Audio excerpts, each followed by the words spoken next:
Piece চামড়া। এসব চামড়া নিয়ে ব্যবসায়ীদের চরম হতাশা। সবশেষ জানাতে খুলনা থেকে যুক্ত হচ্ছেন সহকর্মী তরিকুল ইসলাম। তরিকুল, অবিকৃত পশুর চামড়া নিয়ে কি বলছেন ট্যানারি মালিকরা, জানতে চাই।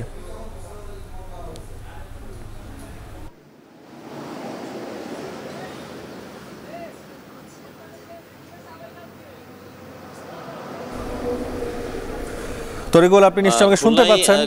আসলে ট্যানারি যে কয়েকটি রয়েছে, অর্থাৎ খুলনা এবং যশোরের নওয়াপাড়াতে দুটো ট্যানারি রয়েছে। এছাড়া ঢাকার ট্যানারি মালিকরা খুলনা থেকে চামড়া সংগ্রহ করে থাকে। তবে এবার খুলনা অঞ্চলে যে দুটো ট্যানারি রয়েছে তারা কিন্তু কাঁচা চামড়া সংগ্রহ করেনি। এখান থেকে যারা কাঁচা চামড়া সংগ্রহ করেছেন তাদের কাছ থেকে আমরা এটি জানতে পেরেছি। মূলত খুলনা জেলাতে প্রায় 70,000 পশু কোরবানি হয়েছে এবং কাঁচা চামড়া সংগ্রহ হয়েছে। এই কাঁচা চামড়াগুলো মূলত এসেছে বিভিন্ন বাড়ি থেকে সংগ্রহ করেছে মৌসুমি ব্যবসায়ীরা।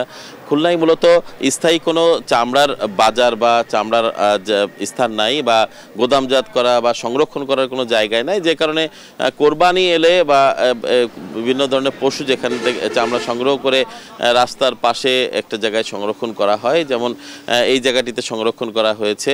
এটি খুলনা বাইপাস সড়ক যেটি বলা হয়, রূপসা সেতুর সংলগ্ন বাইপাস সড়ক, সেখানে রাখা হয়েছে।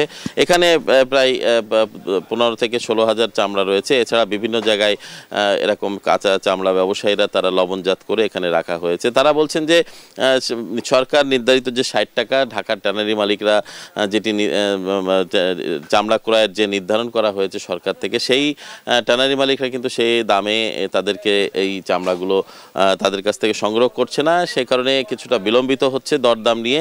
এছাড়া কিছুদিন 10 থেকে 12 দিন পরে বিভিন্ন জায়গায় হাট শুরু হবে চামড়া কেনা বেচার। সেই ক্ষেত্রে সেখানে সেসব জায়গায় চামড়া উঠবে এবং কেনা বেচা শুরু হবে বলে তারা আশা করছেন। তবে কিছু বিষয় রয়ে যায়, সেটি হচ্ছে যে প্রতি বছরই একই অবস্থা, যেমন শ্রমিকদের যে ব্যয় সেটি কিন্তু এখানে বেড়েছে। কারণ যারা দক্ষ শ্রমিক তাদেরকে দিয়েই মূলত এই চামড়াগুলো প্রস্তুত করা হয়। তাদের প্রতিদিনে প্রায় 3,000 টাকা তাদের পিছনে ব্যয় হয়। লবণের খরচও বেড়েছে এবং অন্যান্য আনুষঙ্গিক পরিবহন খরচও বেড়েছে, যে কারণে একটা চামড়া প্রস্তুত করতে এবছর খুলনার যে চামড়া ব্যবসায়ী রয়েছেন তাদের প্রায় 1,000 টাকা পড়ে যাচ্ছে। অর্থাৎ তারা ক্রয় করেছে গড়ে প্রায় 700 টাকার মতো করে তাদের চামড়াগুলো সংগ্রহ করতে হয়েছে। এরপর লবণজাত করা, লবণ মাখানো থেকে শুরু করে বিভিন্ন ধরনের কর্মকাণ্ড থাকে, সেইগুলো প্রস্তুত করে প্রায় 1,000 টাকা পড়েছে বলে তারা আমাদেরকে জানিয়েছেন। এই অঞ্চল দিয়ে যে চামড়াগুলো সংগ্রহ করা হয়েছে সেগুলো মূলত ঢাকার ট্যানারি মালিকরা এই চামড়াগুলো নিয়ে যাবেন এবং এখানে তাদের সাথে এক পর্যায়ে তাদের সঙ্গে দরদাম সঠিক নির্ধারিত হলেই তারা কিন্তু এই চামড়াগুলো ঢাকায় পাঠিয়ে দিবে।